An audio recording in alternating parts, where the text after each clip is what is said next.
All right, welcome everybody to today's panel discussion. My name is Jamal Abdi. I am the president of National Iranian American Council. So pleased to be able to put this event on today and to have really fantastic experts on the panel and practitioners on the panel. We are going to go ahead and get started. And I think to start with, it's important to say at the outset that we all on this call, and I think probably in the audience, care deeply about human rights inside of Iran. And the debate on human rights in Iran and Iran policy more broadly is one that's divisive, where there are passions on many different sides. But I do think that while there are differing views on how to advance human rights inside of Iran, for example, for NIAC, we believe that diplomacy is the best and most viable pathway to actually improve the human rights situation inside of the country. Others may believe that other pathways are the way to do that. But what I hope that we can agree on is a concept of do no harm. And maybe not the most inclusive person to quote here, but I'm reminded of Noam Chomsky, who said, the most important thing for me and for you is to think about the consequences of our actions. What can we affect? Those are the ones that we should be primarily concerned about. When I see what is happening with sanctions on technology inside of Iran, this is an issue that has been important and part of the public discourse since at least 2009. And it's an area where there have been some improvements in terms of the US taking steps to reduce the impact of sanctions on the ability of Iranians to access communications tools, software, hardware, and services. But that effort needs constant cultivation. And we're now in a much different place than we were just a few years ago when it comes to the situation inside of Iran, as well as to the efficacy of efforts to try to prevent sanctions from denying Iranians access to these tools. In 2009, there was a major groundswell of recognition of this fact when there was the video of Neda during the Green Movement being killed, when there were the tweets exposing what was happening inside of the country.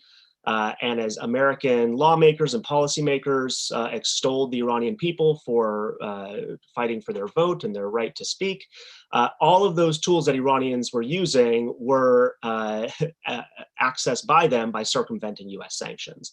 And so shortly after those events in late 2009, the Obama administration did begin to take steps to reduce the sanctions impact on those important tools. That led to a general license that was expanded.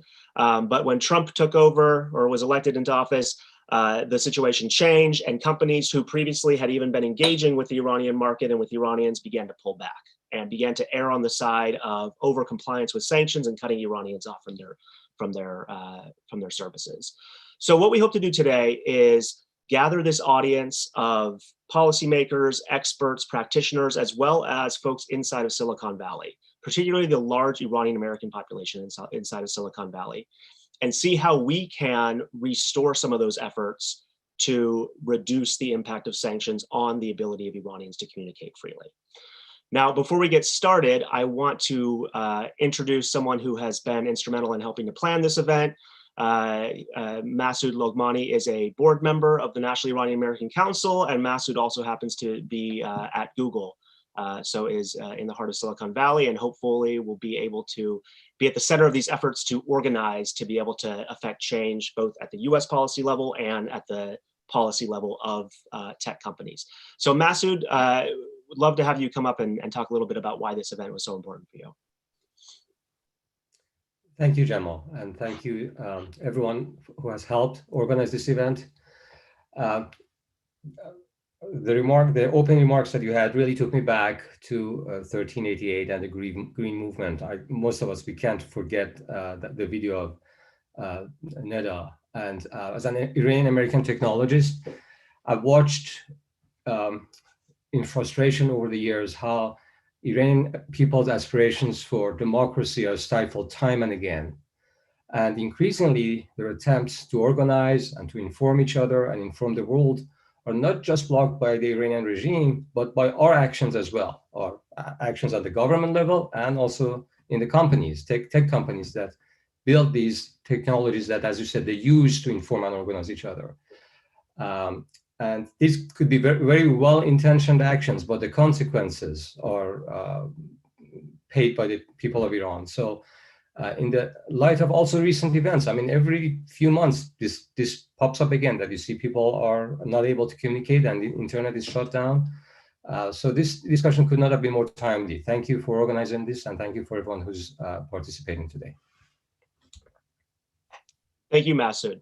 All right, let's go ahead and go to our moderator today. So I'd like to bring on my colleague, Mana Mostatabi is the communications director at NIAC, and Mana has spent the last decade doing this kind of work for Iranian human rights organizations on issues like non-proliferation, as well as conservation and environmental work. But somebody who has been involved in this work deeply, and for whom 2009, I think, was a formative experience. So Mana, welcome. I will give the floor to you to start our panel.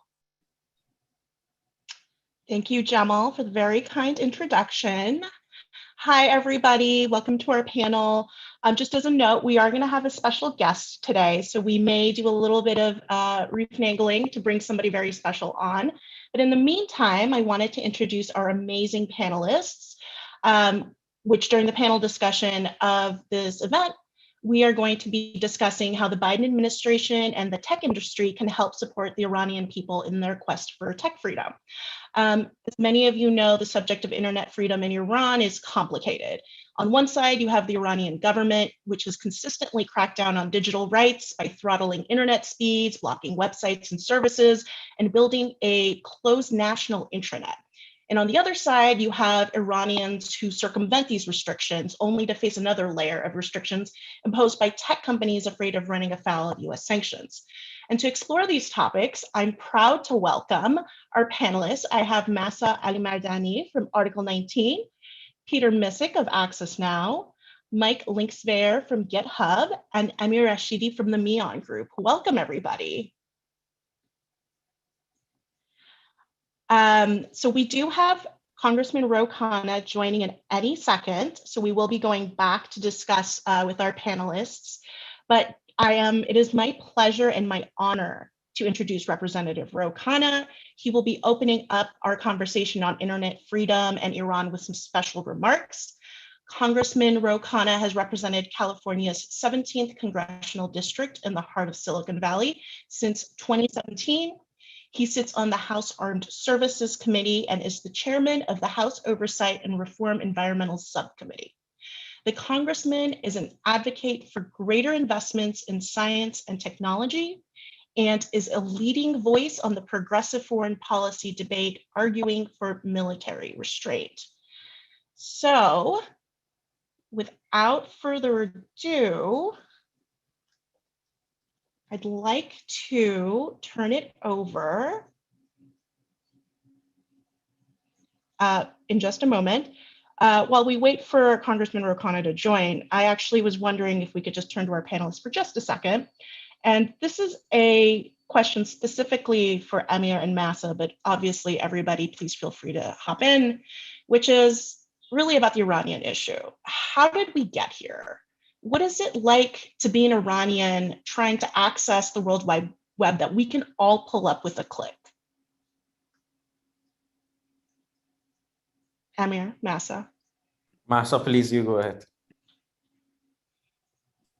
I was actually going to defer to Amir. I mean, I think the thing about the experience of users inside of Iran when they are using the internet is that there are a lot of hurdles when it comes to accessing the internet. So just from the very beginning of downloading their applications, most Iranians use Android phones.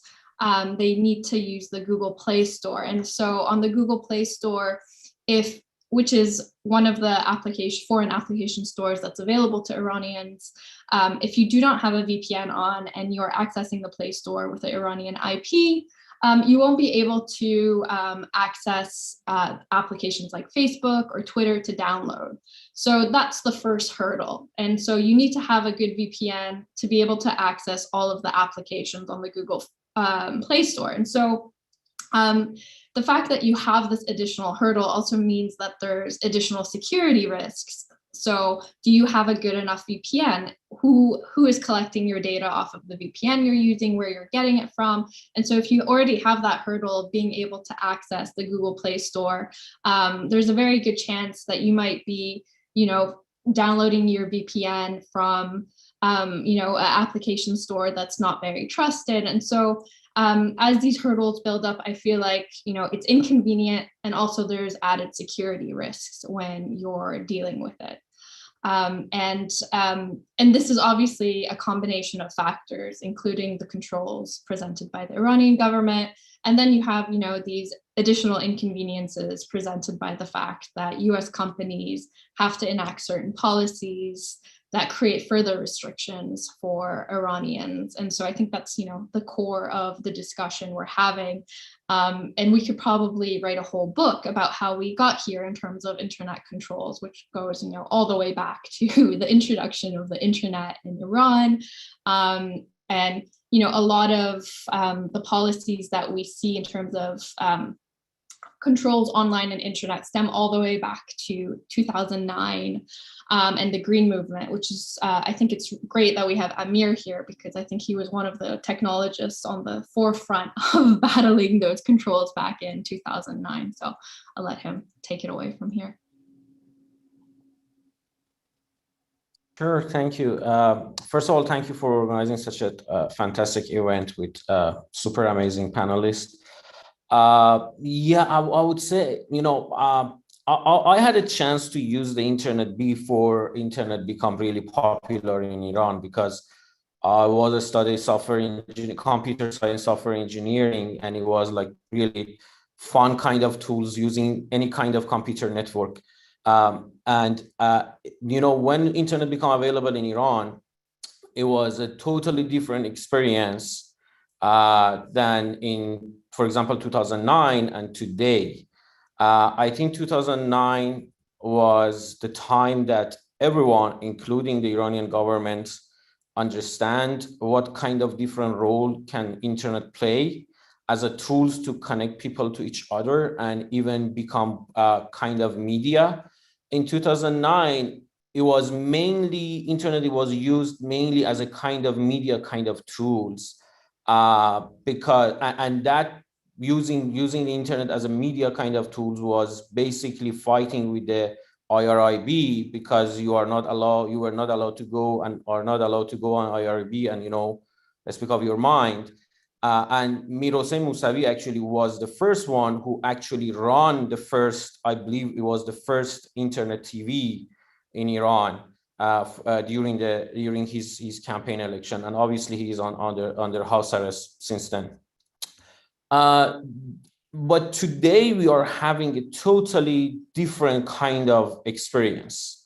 Now Iran was successful to create its own local network, intranet, national internet, national information network, whatever we want to name it. And at the same time, we have the tech sanctions by US government, and obviously over complying to those sanctions by the tech companies. So I would say today, using internet in Iran is kind of like being in a trap between two groups of people that they are fighting each other, and the innocent people of Iran are the victim of this fight. One side, the Iranian government, who has a huge history of censorship, blocking, hacking, all of these kind of things. And the other side, outside Iran, that basically it's like kind of travel ban, you are not allowed to travel virtually outside Iran. So that's the kind of experience that we have today in Iran. Thank you, Amir. That's very poignant to comparing the kind of virtual ban to the travel ban. So thank you for that. I wanted to open this up a little bit to Peter and Massa. In 2016, the UN General Assembly passed a non-binding resolution that declared internet access a human right. What does this right to access mean?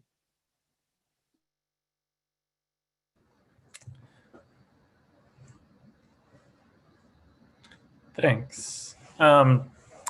So yeah, the UN Human Rights Council since about 2012 has declared that human rights protections apply online as they do offline.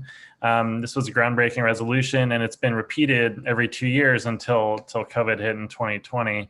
Yeah, it's very important, foundational statement that all of the protections that we're meant to enjoy in our meet space in our offline world also follow us online. And it affirms that states should, extend their protections and promote the exercise of human rights in digital spaces. In 2016, we started to see an increase in intentional disruptions like internet shutdowns, and around the world. We were able to advocate that the 2016 version of this resolution of the Human Rights Council speak to this emerging trend of governments intentionally, usually during protests or elections, cutting off people's access or blocking certain social media sites that are used to gather news and organize. So the Human Rights Council did respond with a unanimous declaration condemning internet shutdowns. Unfortunately, as we've seen with the hashtag Keep It On campaign and the work of folks in Iran, and unfortunately many other countries around the world, this trend has not slowed since then. And so that's why one of the reasons we're trying to move past, non-binding declarations and resolutions and speaking more directly to what governments can do to, first of all, extend connectivity, but then ensure that people retain access in the midst of government-ordered blocks, as we've seen in Iran. Thank you, Peter. Well, speaking about what government can do, specifically the US government, I'm very, very excited to introduce Congressman Ro Khanna, who has special remarks for us. So I'm going to go ahead and turn it over to him. Thank you very much. Thank you, Danayak, for your continued leadership. Apologies for being a little late. My previous interview ran over. But I think it's so important what you're doing, which is to ensure that everyone around the world has access to the internet, and particularly people in Iran have access to the internet. Now, I'm not a techno-optimist in the view that access to the internet and being on Twitter and Facebook is going to suddenly bring liberal democracy to the world. I wish it were that simple, and the experience of the Arab Spring suggests that it's not. I mean, it requires institution building, it requires a cultural building of democratic culture. It requires economic development. But I do think that allowing for free expression, allowing for dissent, allowing for speech are the embers of what can lead to the upholding of human rights, that can lead to the construction of a more just society.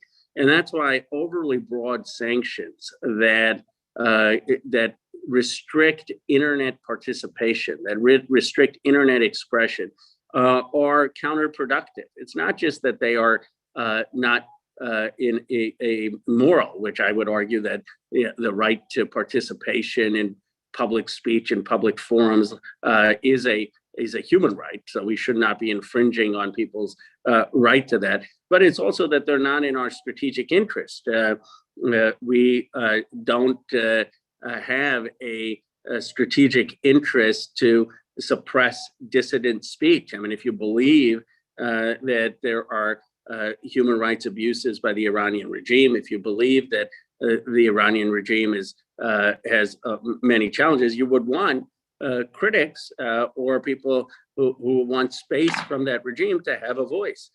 That seems to me something that even conservatives can and should get behind, and some of them I understand have. I think that there is an opportunity for bipartisan work here, just like there was an opportunity for bipartisan work that we didn't want another war with Iran, which would be counterproductive to the region and counterproductive to American interests.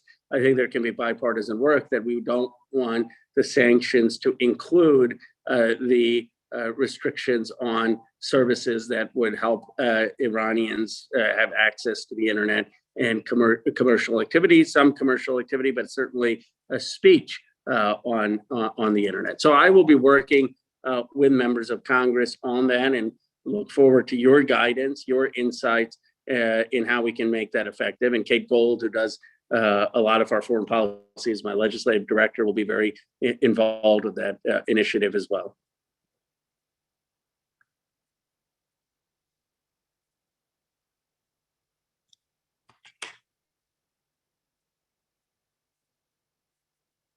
Thank you so much for those remarks. And we'd like to do a little bit of a Q&A.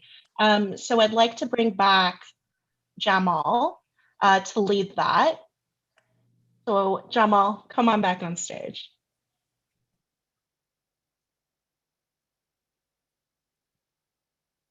Okay, a lot of moving pieces here. Thank you so much for joining us, Congressman. Thank you, Jamal. So right now, we're not necessarily where a lot of us thought we were going to be with the Biden administration as far as progress on the diplomatic track with Iran, returning to the JCPOA as a platform to then look at some of these additional negotiations as well as policy changes on the US side. And so I guess my question for you is kind of how does that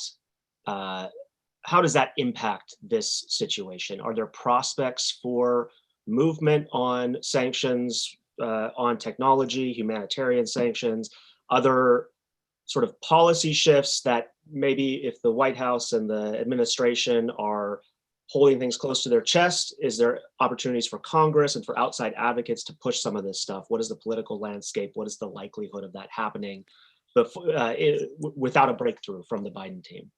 Well, Jamal, it's a great question. As you know, I have been pushing that we ought to get back into the JCPOA. We shouldn't be having these conditions because we can always reimpose the sanctions. So if we're the ones who got out of the agreement, we ought to get into the agreement. Let Iran know that if they continue nuclear development, then we would reserve the right to immediately reimpose sanctions. But we shouldn't be demanding this game of chicken that they go first, we go first, which is delaying any process. But I don't believe that we should wait on the Biden administration. They have the right person there, Ron Malley. I just don't know how much power Malley has been given in actually making the decision. And I think the bureaucracy in Washington is more of the problem. So we shouldn't be waiting on the JCPOA as a cure-all for these issues. I think there are discrete issues like a waiver for internet access that you could actually get even Republicans on board with who oppose the JCPOA framework, but may be for narrow exceptions to the overly broad sanctions.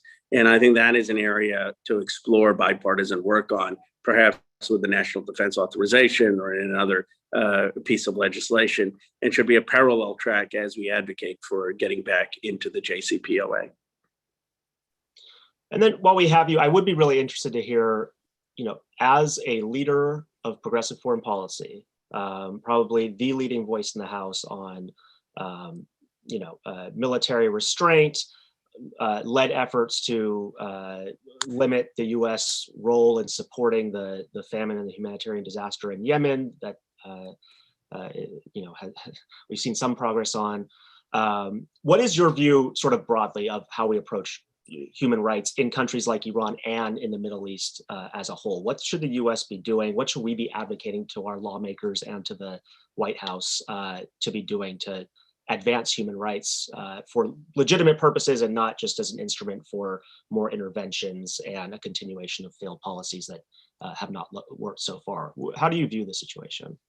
Well, I think you've been very effective in your advocacy, which is to begin with the view that the United States is not going to be able to impose our values through a military force and reconstruction of society, that just has proven to not work time and time again.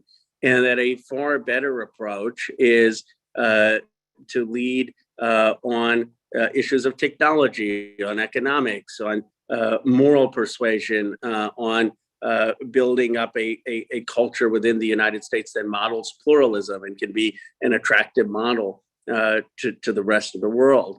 And that we have to move beyond a balance of power politics, which has guided our thinking, this Kissingerian framework that we don't want any one country to become too powerful. So we're just going to ally with a different country to stop that. And then that country ends up becoming a problem for us later on. And it's this ad hoc approach, far better to take a view that we want to encourage the emergence of liberal democracies that recognize human rights, that we're not going to push for that based on military reconstruction, but that we're also not going to adopt a cultural relativism of anything goes. We do believe that there are human rights and the liberal democracy is a good form of government. And then how do we stand up for that consistently? And how do we use all of our tools with the internet, with the economics, with pop culture, with our own values to try to nudge the world in that direction? That seems to me at a 30,000 foot level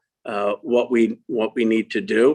And I think we have to empower regional players more when it comes to ISIS or other threats, as opposed to thinking we can have 800 bases and station more troops overseas and try to fight all of these problems. Well, Congressman, we are so appreciative of your work. And as somebody in the chat just asked, if you will lead legislation to help ensure Iranians can access technology, we look forward to working with you on that. I look forward to that. Yeah, then Kate, who I know is on this call, I look forward to working with her. And if your team and people who are experts on this, I know they've already been in touch with her. But if they can continue to be in touch with her, and we'll look at seeing if we can get something on that going, or joint efforts if they've already exist. But I think that can be a bipartisan initiative. Excellent. And we hope that we can also, our folks in Silicon Valley at the companies, at Google, at Microsoft, Amazon, can also help lead these efforts. We've got a lot of folks at these companies who can help drive not just companies to work to press the US government to issue licenses or clarity, but can also adjust their own policies at their companies internally. And so I think we've got a really good opportunity to organize this group. So thank you so much, Congressman Khanna. We'll look forward to working with you, and we've got a lot more work to do, but excited to roll up our sleeves and get started. Thanks so much. Thank you. Thank you for having me. Thank you for doing this forum.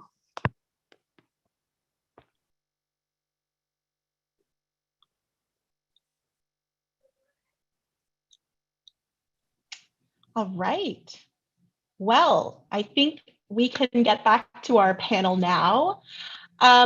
So we've talked about the Iranian issue a little bit, and we will be delving into that much more. But I wanted to turn it to Mike and ask you, you work for GitHub. What is it like for a tech company that suddenly realizes that its services may be in violation of US sanctions? Yeah, well, first, I mean, that encompasses a number of situations, including, you might have a startup that's just getting off the ground and very proud with, each new country they have a customer in. They're very excited about that. And at some point they realize, oh, there's this thing called sanctions, and we need to be concerned when we have a new customer in certain countries. And it can also happen in, a company that, that has a program, strives to comply with sanctions, but, need to, in ongoing review and adjustment, need to make adjustment to that program.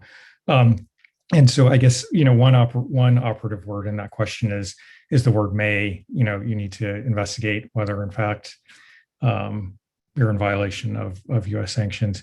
But I guess what you're really asking is, what does it feel like? And I would characterize that in one, a kind of serious and painful. It's serious because compliance is non-optional, so it's serious business, and a company needs to get on the ball and comply. But it's also painful because in a number of respects. One, especially in the startup context, you're trying to improve your product, And you might even be trying to improve your product in ways that will increase its accessibility, like translations, or making it faster so it can be better accessed where the internet is not fast. But you need to take some engineers off of that task and make sure that you're complying with sanctions. So it's painful in that way, but it's also painful in terms of kind of responsibility to your customers and users. In GitHub's case, we want to be the home for all developers and think that all developers deserve the right to collaborate and build the world's software.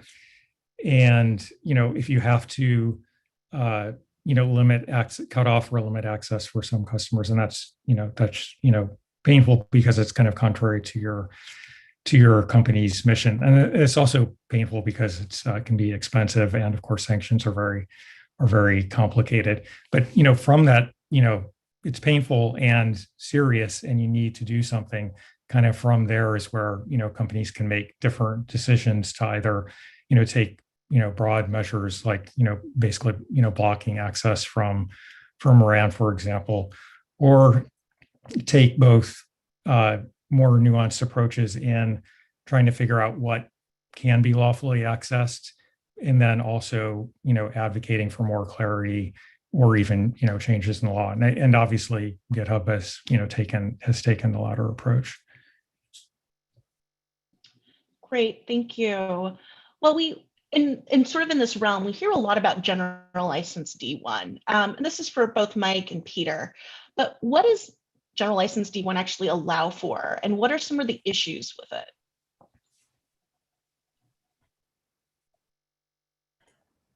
Sure. So general license D1, it's a bunch of jargon. It was an update to kind of the initial round of relief that I think the first presenters spoke to in 2010.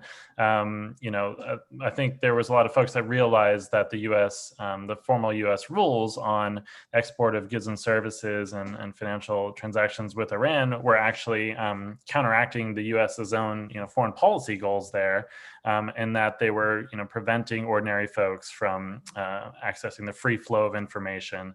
And so in 2010, there was an initial round of policy put out by the U.S.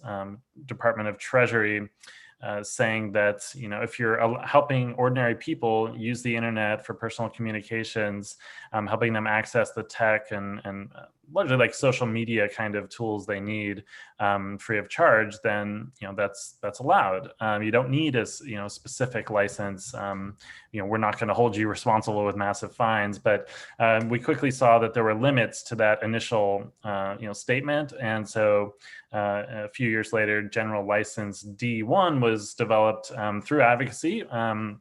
Organizations like mine at Access Now, that actually we got our start during the Green Movement, helping folks in Iran and in the diaspora find secure servers to upload documentation of human rights violations and get online in Iran. During the Green Movement, we kept working and advocating and linked up with others, and were able to get this new round, of General License D1 that expanded the carve out or the exceptions to the general sanctions on Iran, and it expanded by allowing for fee-based goods and services to be transacted.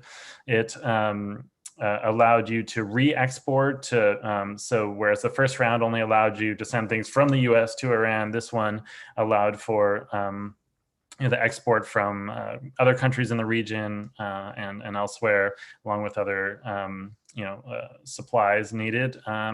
And it came along with frequently asked questions and a whole list of the types of tech and tools and services that would be allowed. So, this was definitely a good thing. But again, even right away, I just found a letter that we wrote in, I think, 2014, saying that companies were still over complying. They still weren't going to even the bounds of what was allowed to be made available, they were still afraid to transact, especially in the financial sector, especially with credit card companies.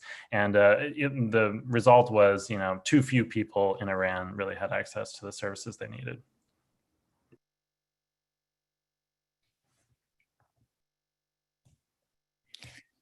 Yeah, maybe I can just speak a little to how GitHub approached this. So I mean, we did an analysis and decided that we could offer some services to developers in Iran under the general license, and so we only limited the access that we felt that we had to. But this was part of a broader strategy. Working with both legal and engineering to actually make sure that we are, able to both robustly comply with sanctions while continuing to offer more limited services to developers in Iran, but which also included, like building out an appeals process so that developers who are, whose projects were possibly incorrectly flagged could write to us and that be remediated. But more importantly for this context probably is went hand in hand with kind of developing our case for broader for our ability to offer broader services and obtain a specific license for that, which we were ultimately successful in doing at the beginning of the year. And so but I think I want to kind of insert one thing into this conversation, kind of particularly for people at technology companies. You'll often hear kind of compliance, kind of over compliance and compliance are almost kind of paired together, but really you need to comply with sanctions. There's just no question about that. And the ability to actually building a robust compliance program can actually be, give you confidence to actually, have a better understanding of what you actually are allowed to offer and offer those services, as well as be confident in, being able to advocate to the government for either for a license or for changes in the law.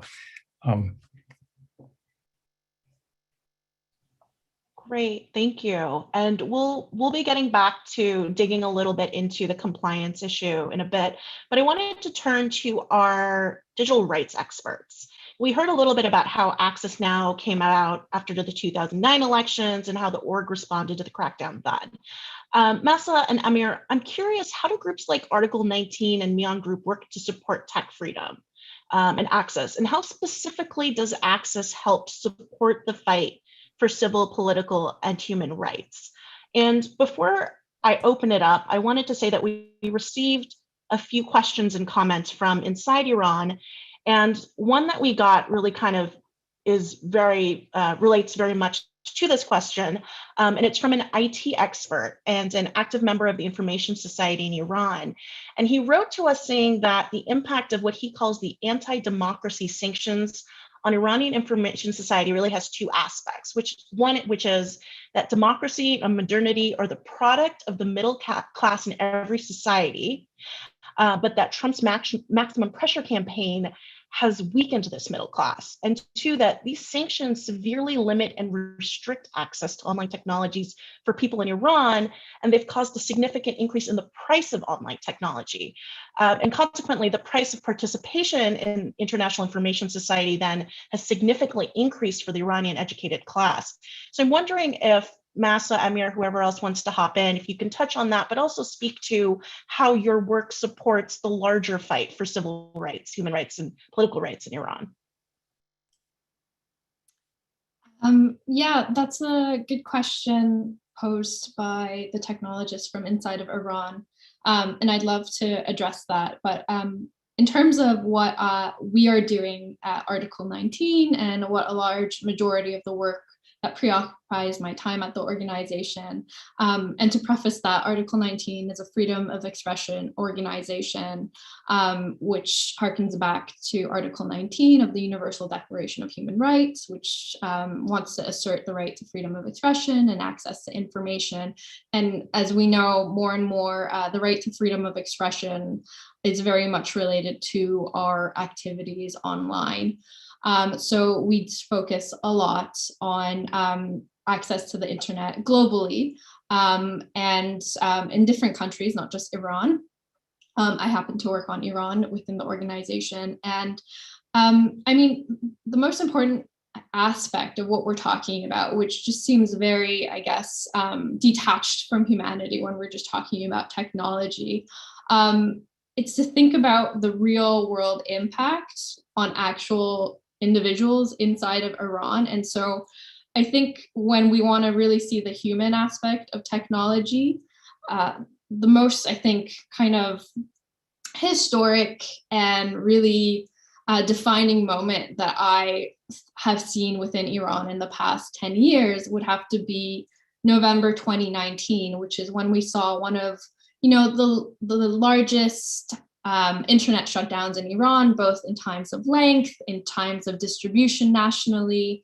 And the thing about the internet shutdowns we saw in 2019 in Iran was it was basically used as a tool by the government to be able to have a very violent crackdown on protesters or anyone who is trying to, dissent against authorities inside of Iran. And so this defining moment of how the internet shut down and how all of the pre-existing infrastructure and policy and laws in Iran had led to that moment, I think is a very important point to talk about, because hundreds of lives were lost because authorities had the monopoly over violence, they had the monopoly over control of information and communication. So I think it's very important to look at that point and then kind of draw out to look at all the different elements that allows for authorities in Iran to have that kind of power. And so it stems from, laws they've put into place, different policies they put into place, and different actual infrastructure and projects that were put into place to allow for something like that to happen. And a crucial aspect of that actually was the National Information Project, or the National Information Network, which I know a lot of you have heard about. A lot of people have a hard time understanding what the National Information Network is, because it is quite a complex project. Every country in the world has national infrastructure for their internet. So it's quite complex in the idea of what it is, but it's also important to know what it allowed for in a moment like we saw in November 2019, which was you had some national infrastructure still able to stay online, like banking, hospital infrastructure, government online services. This was able to stay online, albeit with lots of glitches and issues. And so this was giving authorities this ability to do internet shutdowns, to shut down from the global internet, but still kind of be able to survive and have services available. And a lot of what happened with the buildup of the National Information Network, there's lots of different elements, lots of different politics, but of course, I think sanctions contributed in a lot of ways in easing the construction of the National Information Network.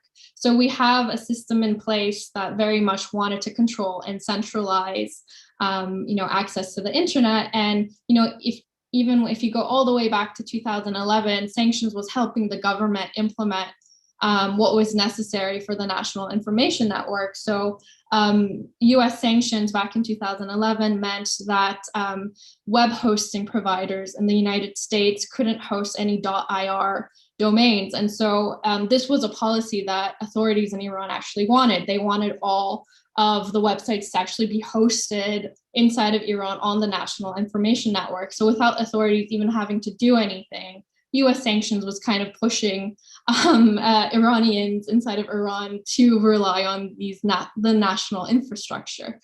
And there's been a lot of different aspects, and we wrote a very extensive report, which I really encourage all of you to go read. It's called 2020 Tightening the Net Report, where we kind of deconstruct all of the elements that allowed for the Iranian government to shut down the internet in 2019.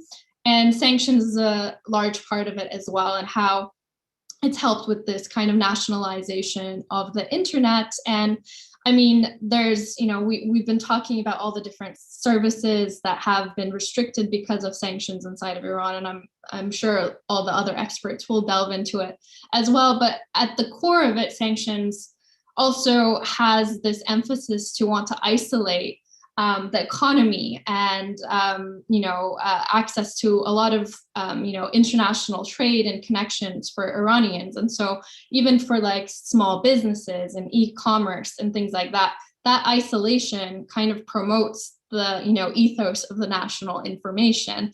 And so we've even seen things like the government authorities try to nationalize payment systems, and things that kind of discourage more of this, international trade. And so the core of it, this isolation of the sanctions, I think really feeds into the core of what is the ethos of the National Information Network at the same time.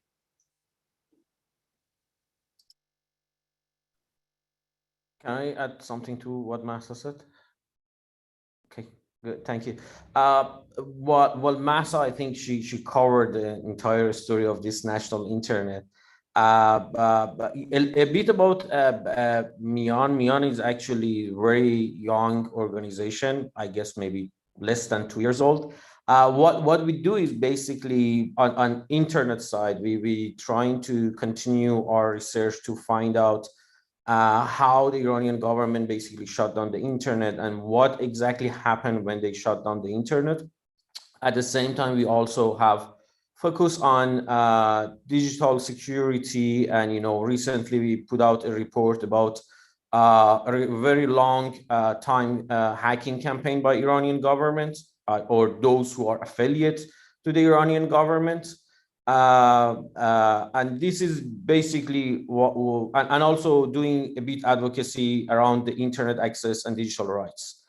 I think the key point of understanding what is the experience of living inside Iran in terms of internet access is, if you ask Iranian people, what is your biggest fear? And you give them couple of choices. For example, you tell them, okay, forget about the economy, forget about the crackdown. What is your biggest fear? I would say probably most of them, they come back to say internet shutdown. And especially after the November internet shutdown, I would say the Iranian general people of Iranian, they are kind of traumatized by that experience. So last night I was, and again, based on what Mahsa said, I think so far we understand the entire idea of this national internet is keep everything inside the country. So last night I was in a room in Clubhouse with some of the folks talking about the internet shutdown in Iran. And there was one of my friends who is working on internet in IT sector in Iran. And the statistic he gave us, it was really surprising. He said right now, 70% of internet traffic in Iran is the local traffic, which means only 30% of the entire internet traffic in Iran is the international one. So this is how far we are from that traumatized experience and situation. Why this is important? Because I don't think they're gonna shut down the internet entirely, but the plan is actually giving people legal VPN, which is basically trying to increase the blocking, increase blocking circumvention tools as much as possible, as hard as possible, and then let people know, hey, here is the website, go on this website and register to give basically to get a legal VPN by Iranian government. So we are seeing they are even turning internet to some sort of social class kind of thing. So you, based on your social class, if you are doctor, they give you a certain access to the certain content of internet. If you are teacher, they're gonna make a decision for you what kind of content on internet you can have access. So imagine if we lost that 30%, what would be happening? And here is the point. Unfortunately, because of the maximum pressure campaign and the tech sanctions, we saw a huge reverse migration back to Iran, because they forced there was no other choice. They forced to move back in Iran and use the local. Now today, I think, I know immigration is not really popular idea with some politician, but we need to reverse that migration. We need to, if we want to fight with that internet shutdown, one of the biggest tools and one of the greatest tools we have is provide access to the international infrastructure and give the Iranian people a choice, the choice that the Iranian government actually is not going to not giving to them. We need to reverse that migration and give the Iranian people a choice to use international infrastructure, and then the shutdown become more costly for the Iranian government. Thank you. That's okay. We've got quite a few surprised comments. And thank you for everybody submitting their questions. We'll get to them towards the end.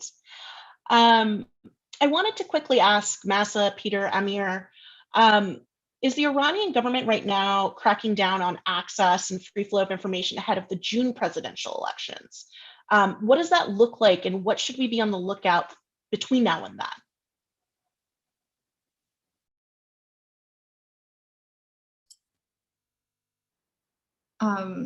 I'm not sure if I should jump in, but since Amir and Peter are not jumping in, I'll say something. So we have been seeing some suspicious things online in terms of disruptions and the slowing down of the internet. And I'm sure Amir can tell you a lot about this because he tracks the actual network data of this and reports on it regularly as well.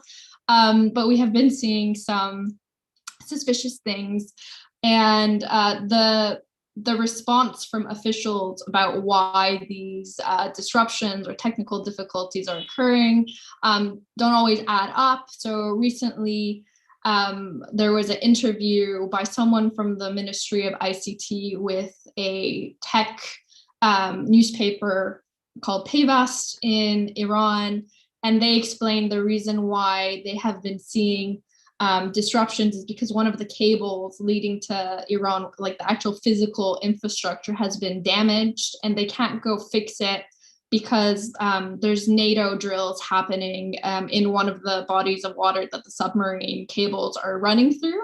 And then if you actually go check and you check what they were referring to, there's no such like NATO drill actually happening.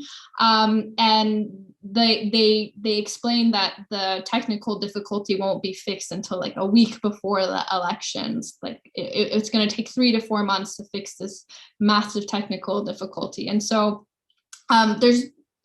there's some indications that they're trying to limit access to the internet, which is it's not a feature of every election in Iran. I mean, in 2017, we didn't see any technical disruptions to the internet, but we certainly saw technical disruptions in 2013, which was the first election after the 2009 elections, which were, you know, very disruptive, led to the protests and the Green Movement. So 2013, we saw the throttling of the internet, which, you know, they had slowed down the internet to snail speed for up to like a week before and leading up to the election to limit access to information and communication online. And obviously in 2009, we had an actual internet shutdown, very short one. And we had, you know, the censorship of the platforms leading up to election day in 2009 as well. So, yeah. On this particular election, I think it's going to be very interesting because we are seeing a new kind of use of internet in Iran, and which is this Clubhouse. And I mean, there are people who come to the clubhouse almost every night, debating about so many different kind of scenario, and election obviously is one of them. And to be honest with you, I'm expecting to the Iranian government block clubhouse anytime soon.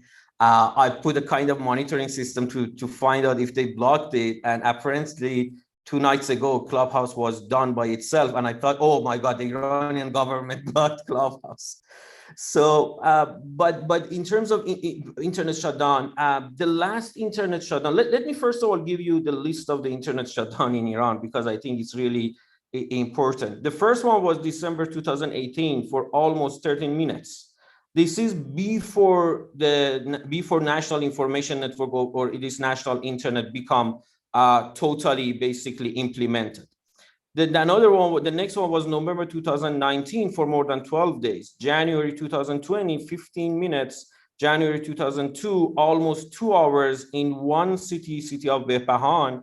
February 2021, 3 days in Sistan and Baluchistan. And all of them, they were in response to a protest. Every single one of these shutdowns were in response to the protest. The difficulty that we have today is the last 2 internet shutdown, we were not able to detect the shutdown by using the international tools that usually we have. And the last 2 shutdowns in particular, and it was really difficult to get the information. And I have to thank all the people who are living in Sistan Baluchistan, trusting us, sending us information that we need to analyze and find out the solution. It's really, believe me, I lived in Iran during the protest. Obviously, that was a different experience. Now is a lot harder, but they are really brave, and I'm really thankful of them to sending us these critical information.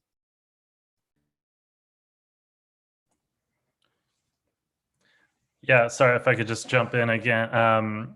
That's really awesome to hear that there's such focus, and that's one thing I want to highlight is that there's a role for everyone in helping fight internet shutdowns. Access Now, as I said, coordinates this hashtag Keep It On campaign that Amir and Masa contribute to, and their orgs are part of, and we've definitely focused on elections in 2021 as a key place to expect disruptions, but also to try to put public pressure down, get government, and there's a role for governments to speak government to government, speak in coalition, tell your consulates and use your diplomatic powers to help prevent these shutdowns. There's a role for government in helping fund some of the tools to circumvent and ensure people have access to those tools. Companies can step up and start sharing the data that they have, and let us know what disruptions they see. Are people still able to access? And then ordinary users and folks like us, we can speak out. And so Access Now actually has a speak out page with a link, and I just put it in the chat, that you can go and specifically take action on Twitter with regard to this upcoming election that we are watching closely. And yeah, please do follow the hashtag Keep It On campaign. I saw you've tweeted the hashtag in Farsi, I think, which is a pretty cool thing that Twitter enabled. But yeah, unfortunately, this is a dangerous trend that's expanding around the world. Thank you. Well, sort of along the same lines, I think it's become very clear that the Iranian government doesn't actually want its citizens to have uncontrolled access to the internet and tech. So maybe they're less excited about tech companies in the US, for example, being able to provide the services. We have one Iranian who wrote to us. He's an active member of civil society, and he's been arrested a few times for his peaceful activities. He wrote in that he believes that if communication technologies like Amazon, Google, Microsoft sell their products and services to Iranian startups, in particular to middle-class online businesses, then the national internet project in Iran won't be possible, and the Iranian government, their vice grip will be weakened. Can you, Masa, Peter, Amir, could you speak to how access actually weakens the Iranian government's grip?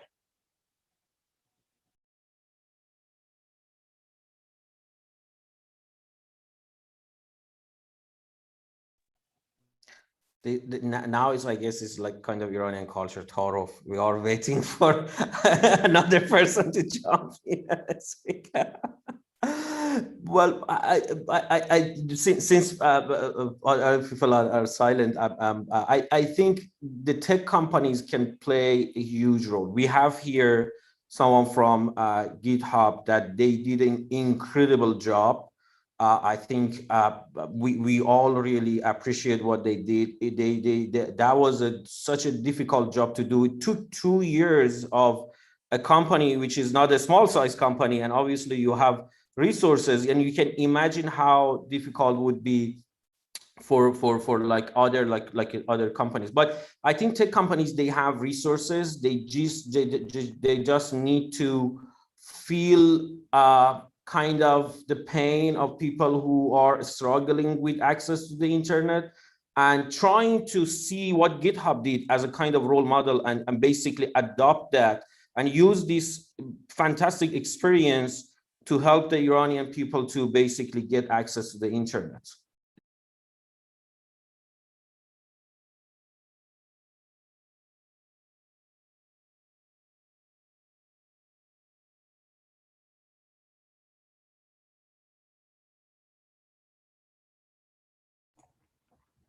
Yeah, if I could just jump in, there's really specific ways that I think companies can, Western companies,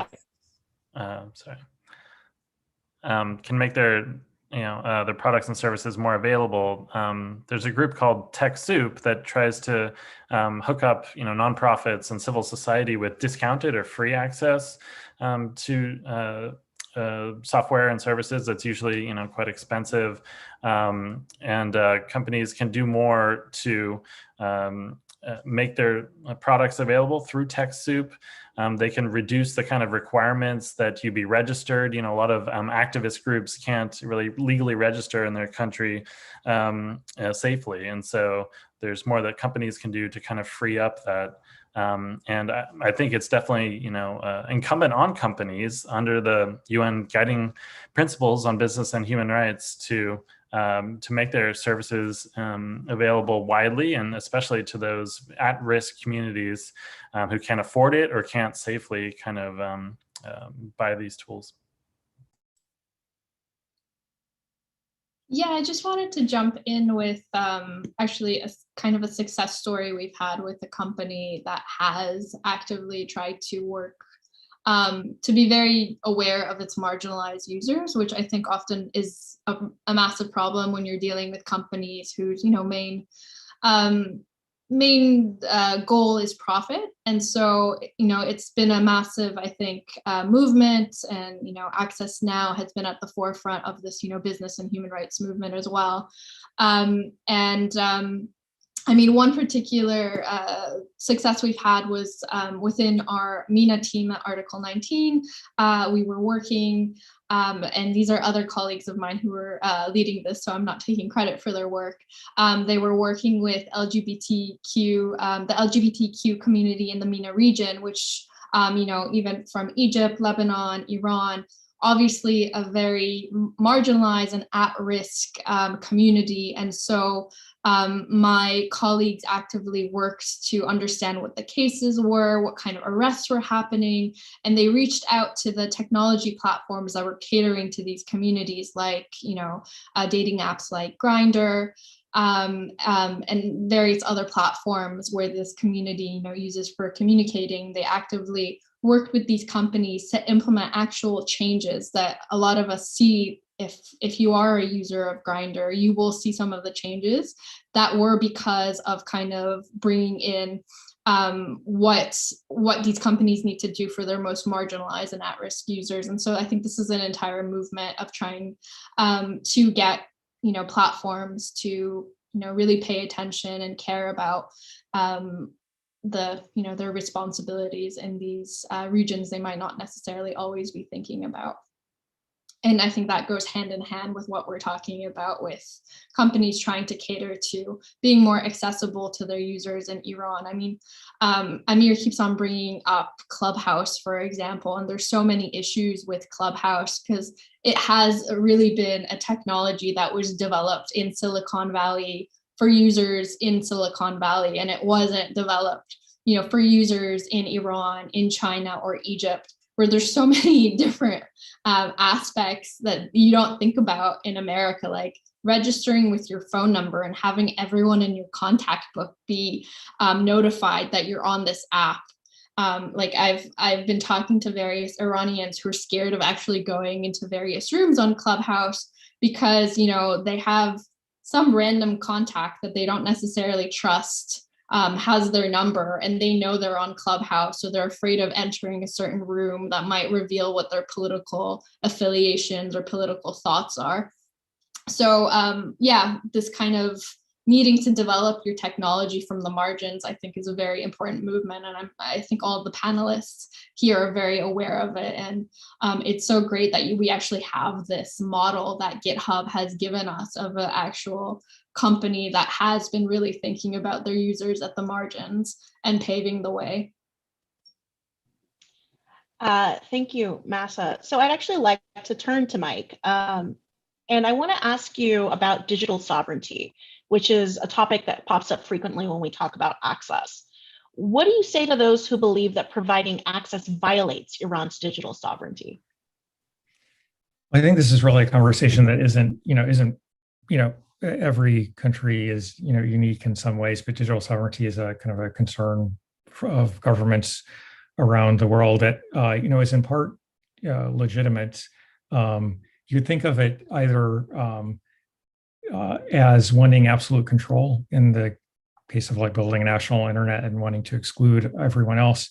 At the other end, what I would call the healthier end of the spectrum, think of it as digital sovereignty as kind of a capability that you have the technological capability locally to both drive economic growth, provide jobs, et cetera, and have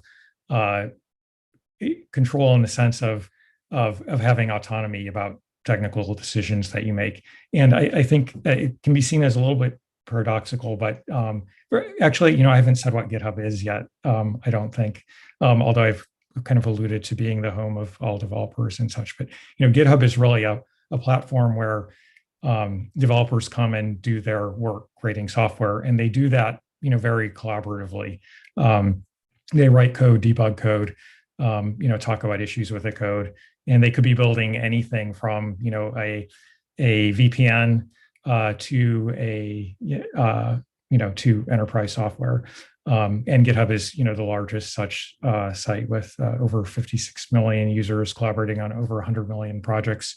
And so coming back to kind of digital sovereignty, the software creation on GitHub, particularly around open source, that is in literally every device, on this, Zoom that we're using now, or whatever, however you're viewing this, tons of open source software is kind of in the infrastructure between you and this video. Kind of creation of that infrastructure is a global collaboration. And so sovereignty in terms of capability actually means participating in that global collaboration and making sure that you have people in country who know how to use that infrastructure, and because they're experts can also contribute to it. And one thing that's become even more apparent in the last months is that keeping software infrastructure secure is something that requires kind of all hands on deck across the world, and kind of carving out a sovereignty in the sense of absolute control and just a national internet means effectively that you can't collaborate with the world on keeping that national internet secure. And so really kind of sovereignty as capability means that you are investing in local expertise, participating in the global open source community, not cutting off access to GitHub in particular.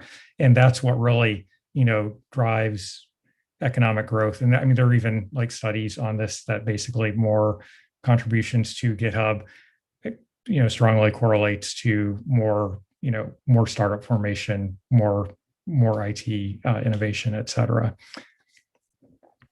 I also just want to say, before I go, also just want to go back to something Peter said really quick about one thing that kind of governments and companies can advocate for is more funding for tools that, help people for example, in Iran, access the internet.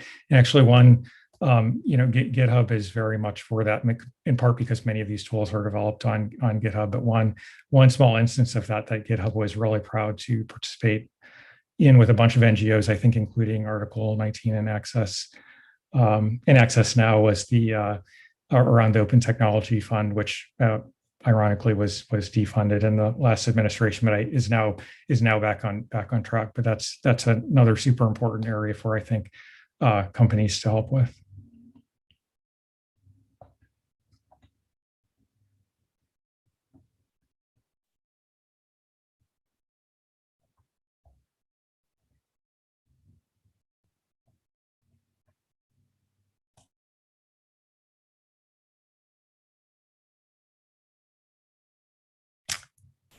And it looks like Mana might be frozen.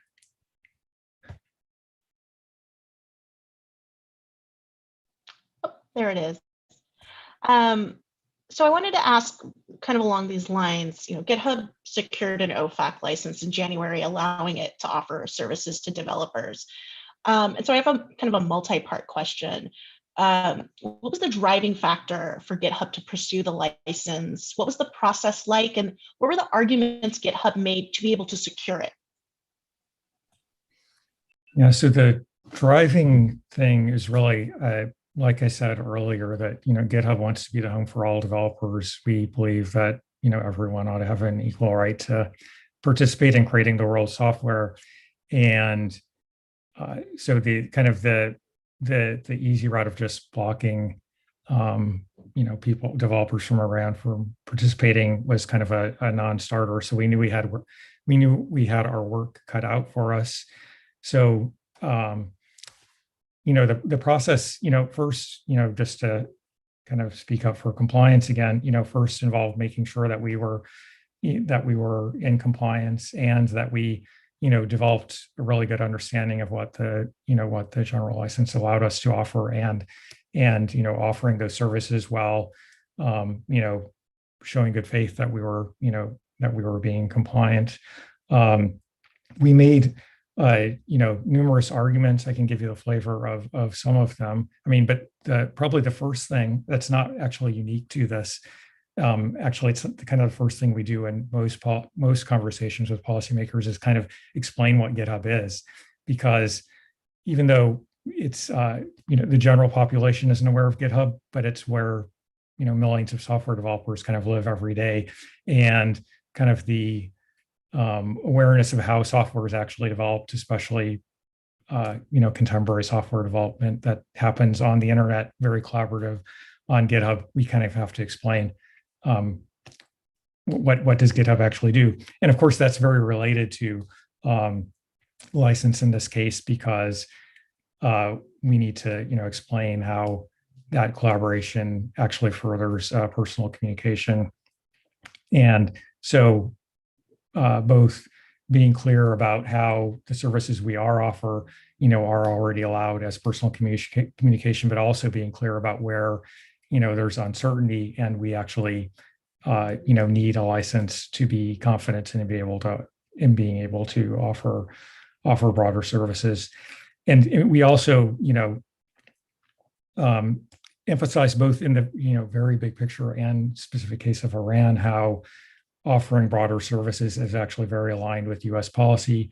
I talked about security and kind of keeping the world's software secure earlier. And in the big picture, cutting off developers is a security risk, because if an Iranian developer happens to be maintaining some key software and there's a vulnerability discovered, then that developer not being able to quickly patch that software and get the fix out there because they've been cut off actually makes the whole world infrastructure puts the whole world's infrastructure at risk.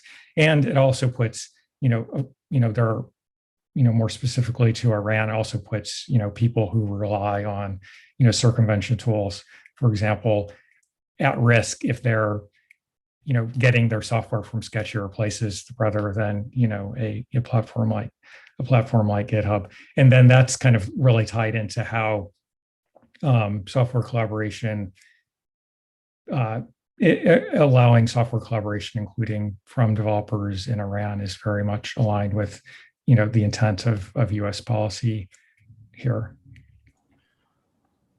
Thank you. We have a bit of sort of a two-part question here, which is, and anyone please feel free to hop in, but what advice do you have for tech companies that want to follow in GitHub's footsteps?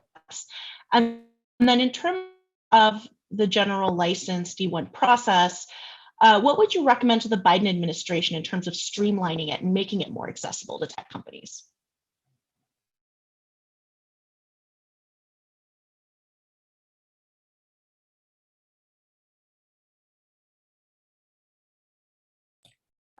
Well, I'll jump in. I'll continue just really quick. I mean, obviously, the main thing that tech companies need is more clarity and a broader license. That means that they don't have to kind of divert resources to effectively engaging in the case of GitHub, kind of a 2-year. You can think of it as a campaign that involved a lot of lawyers, a lot of engineers, a lot of business people, kind of making kind of a difficult overall,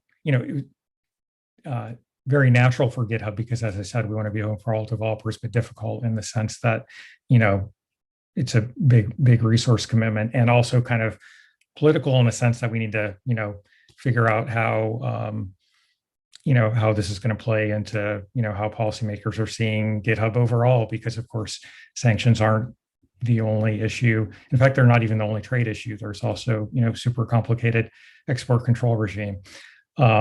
So the more clarity that can be offered, and the broader the license that can be offered, in terms of reforming the general license, so that companies, especially startups, don't need to think about this. They can just be confident and in offering their services worldwide, which they clearly want to do.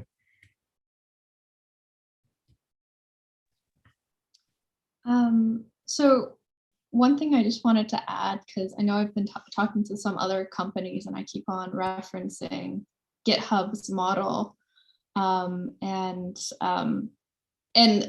I think Mike referenced that it's a little bit untenable to require maybe a company not as big as GitHub to invest so much of their resources into lawyers and time to do this.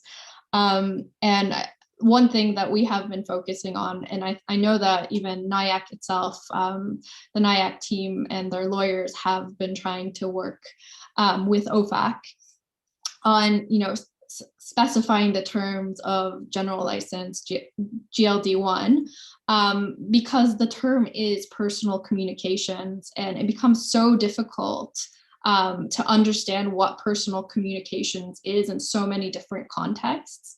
And I think if OFAC actually did try to provide more clarity and more exceptions, it would be much easier, because we still have so many different platforms that are dealing with this. For example, we have a service like Slack. Slack was blocked in Iran because of sanctions. And when you look at it at a simply service point of view, it's a personal communications. People are communicating and talking. But then if you look at it at the industry point of view, you have the paid subscriptions. It's mainly used by companies doing their business, their day-to-day business internally. And so how you start interpreting that as personal communications and beyond that becomes very complicated.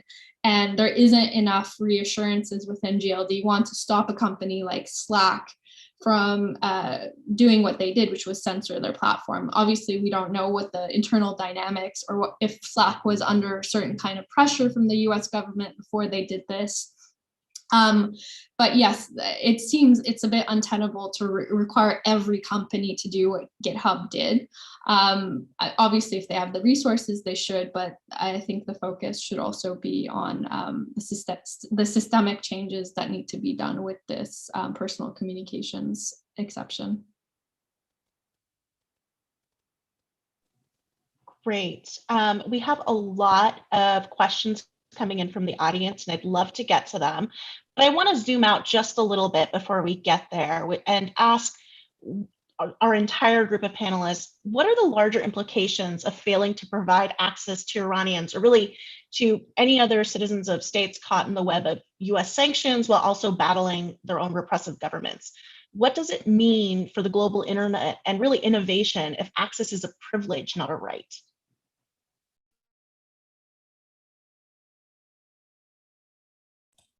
Yeah, I can kick this off. I mean, it's bad. I really think that we're at at a key point with the development of technology and the internet and society where there's a lot of disgruntlement over the direction, but also technology is pretty awesome. And we need to find a way to make it work for everybody. And that really requires everybody to participate. And like I said, and governments can think of that participation as something that's capability building. They can also view it as something that is threatening. And I think that the kind of outcomes of those two different paths look very different. They, look on one hand, it's a world in which, people in every country can work together to build solutions. Software in the case of GitHub, it touches every other area of life. There's a other kind of direction where it's kind of every country for themselves, and we know that doesn't end well.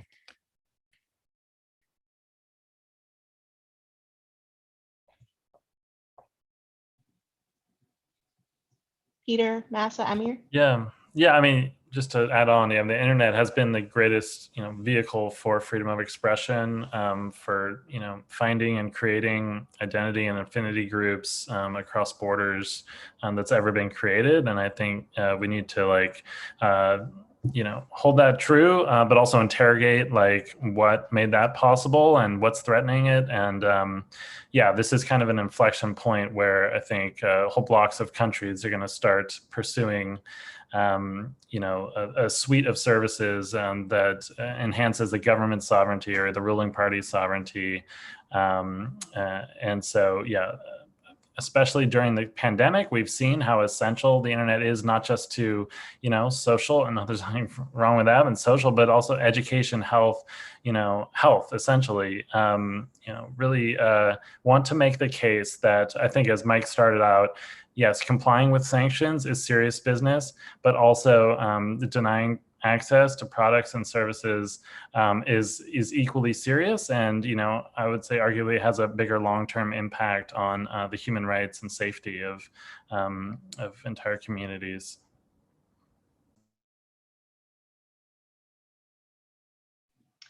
Well, Massa and Amir, unless you have something to add, I'd love to get into the audience Q&A. And one of our first questions is probably the hardest, and I think we all really grapple with this, which is, we have general licenses available, but the banking challenges make it nearly impossible for tech companies to really utilize these general licenses to the best of their ability. What can be done to get the financial industry on board?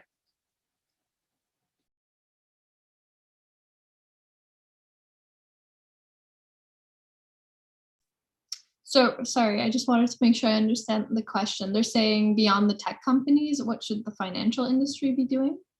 So if it's a paid service, for example, and there are no financial mechanisms available to facilitate those transactions, what can we do to sort of, the same way we're trying to assuage tech companies' fears of running afoul of US sanctions, how do we also assuage financial institutions' fears? I don't think any of us in this room have that power to give financial institutions assurances. I think that's the US government's role.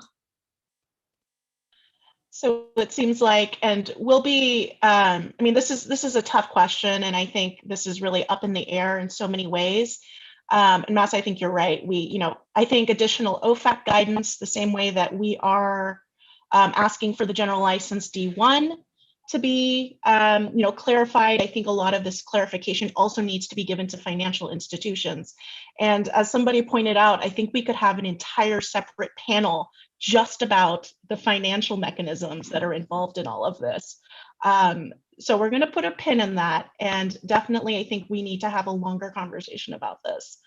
We had another question, and this is for Mike specifically, and it's a question from Iran. Can we trust GitHub in the long term with our repositories? How could we be sure if our code, issues, pull requests won't be wiped out from your servers in the long term without prior notification?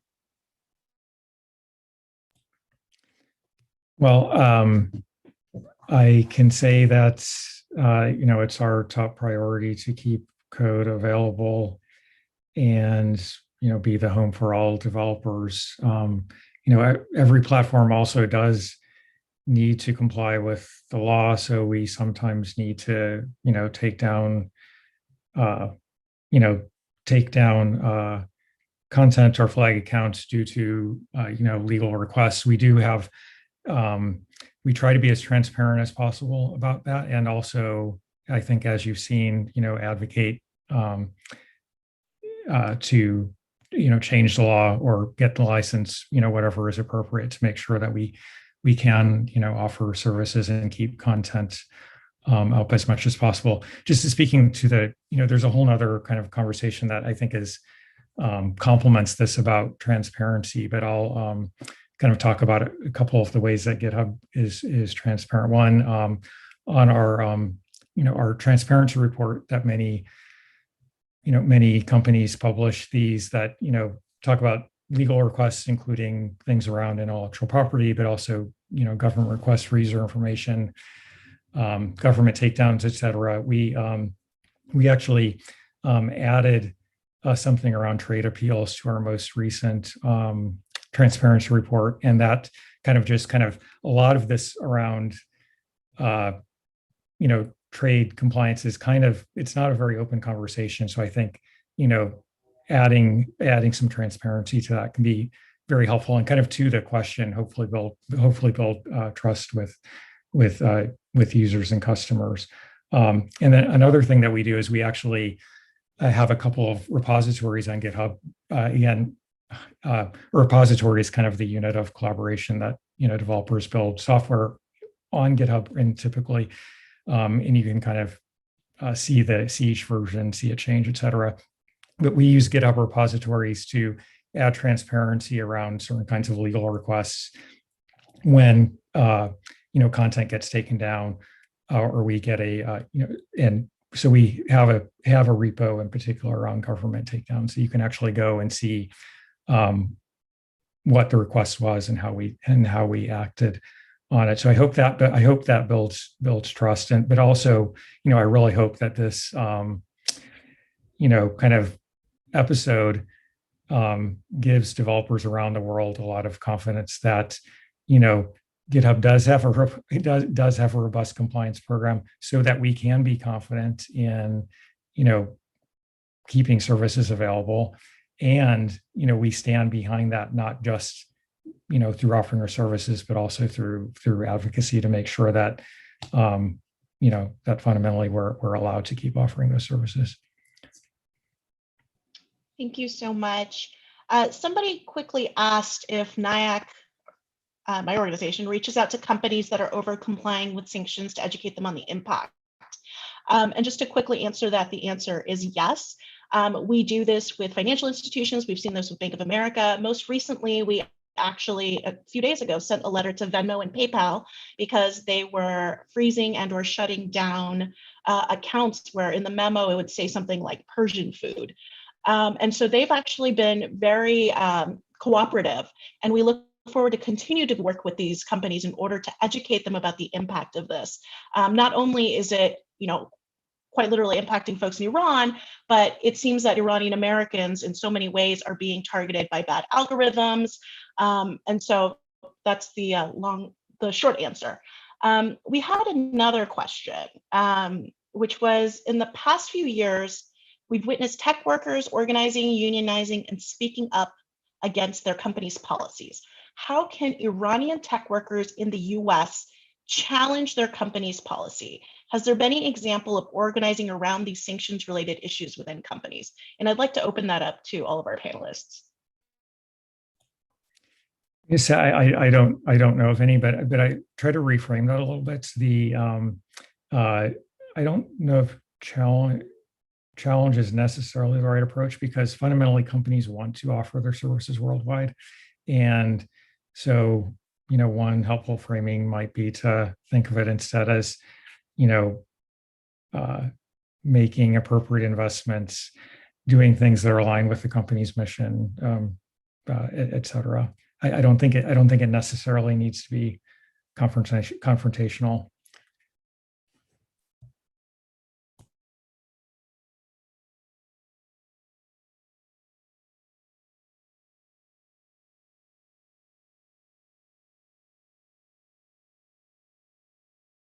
I'll just say one other thing, especially that just occurred to me. I should have said, especially at at smaller companies, there's a big knowledge gap. These are very complicated issues, and so, education is a big part of this. And you can point people to the example of GitHub that it actually is possible.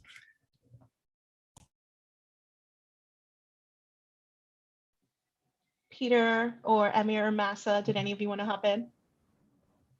Well, I'll just say that, yeah, I mean, just to pick up on that point, educating the companies is really key. That's, again, Access Now, we got our start around the green movement, and part of the work was working with the diaspora and folks in the country to get information out of the country. But then the other key piece was educating the Silicon Valley firms on why the content, even though it might show graphic violence, say, is valuable human rights documentation and should be allowed on the platform.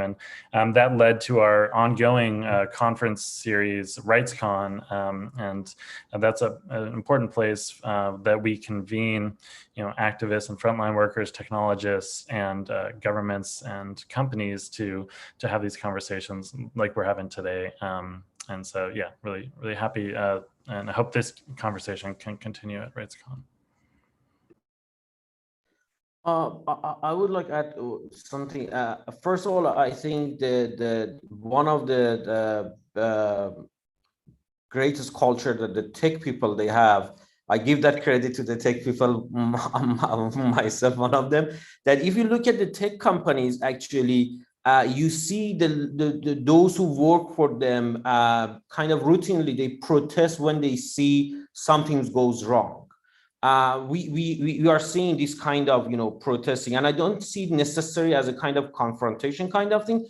But I would say in all of these tech companies, we know there are a lot of Iranians working there. In Google, in Facebook, all of these places are full of Iranians. I expect to see more activity from the Iranian people who work in these tech companies. I like to see if they can basically use their influence or let us know how basically we can basically communicate these kind of things with the tech companies, because there are a lot of things with the tech companies on the dark side, and it's a little bit complicated sometimes when you want to communicate with them. So I think those who work with especially Iranian work with the tech companies, they can help a lot. Thank you for that. Yeah, I think we have a lot of work to do. And as somebody pointed out, a combination of tech workers and groups who know this in and out and, backed by the support of organizations like NIAC can educate these companies. And we do need to get our lawmakers also to clarify these laws, which somebody else pointed out, they're subject to different interpretations. I know that we are just past our time, but I quickly wanted to thank all of the Iranian viewers We had quite a few submit questions, and we had a few submit questions ahead of time, which thank you so much to our panelists for answering. And so with that, unless there's anything else, I wanted to any wrap-up remarks from our panelists.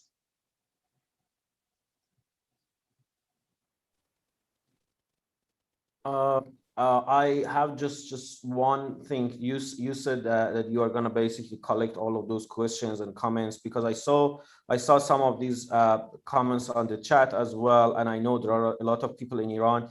They ask some questions that maybe lawmakers in United States can answer to that. Like there was an Iranian developer who applied for a job in a European country, but because of that company was half owned by American, they said we cannot share the code with you because of the sanctions. So basically these tech sanctions goes even beyond access to the internet. So I think that would be great if you can also communicate these kind of things to the lawmaker in United States. There might be a solution.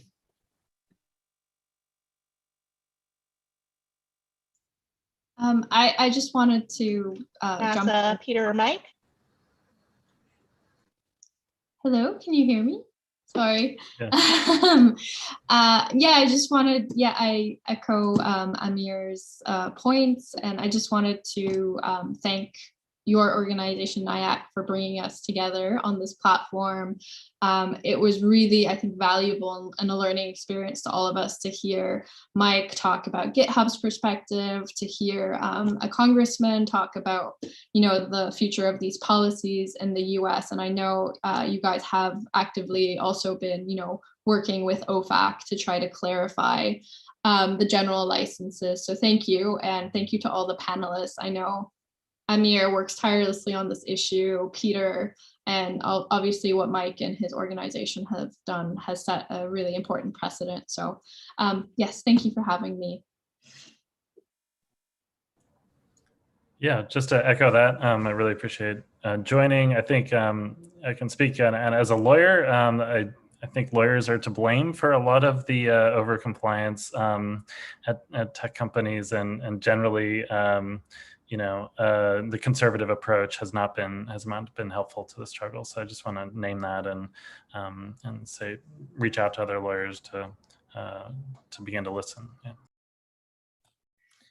Yeah, well, thanks really much for having me on this panel. I'm glad that GitHub was able to reach a good conclusion for now in terms of enabling Iranian developers to access all of our services, even though they can't necessarily pay for them. But we tabled that issue. And yeah, it's a really pleasure to be on a panel with a bunch of true experts in your fields here. Let's say I'm not a lawyer, and I think that one of the ways to just reiterate kind of healthy way to think about compliance is kind of bringing the business in. The decision shouldn't just be made by lawyers, but bring the business in, thinking about the long-term strategy of reaching all of the customers that you need to and want to and are responsible for reaching can help make more decisions to make the calls to offer more services and just as importantly to advocate. And I see there's a couple of questions about kind of accessing cloud services, and certainly those are kind of very adjacent to developers work on GitHub, and one of the obvious ways to take the next iteration of the general license to make it clear that certain cloud services are also allowed. Thank you so much. Well, thank you again to all of our panelists and for all our viewers. The fight for freedom does not stop here. We actually have an action alert that is geared towards the Biden administration. We will be sharing that link on social and in follow-up emails. Basically, you can send an email to the Biden administration asking them to clarify, consolidate, the general license D1, and in fact, our wonderful tech person has dropped the action alert link in the chat. So if you folks want to take action today while this is fresh on your mind, I strongly encourage you to do so. Again, thank you again to all of our panelists and all of our viewers, and I'm sure we will be talking again soon. Thank you. Thank you very much. Thank you, everyone. Thanks. Take care.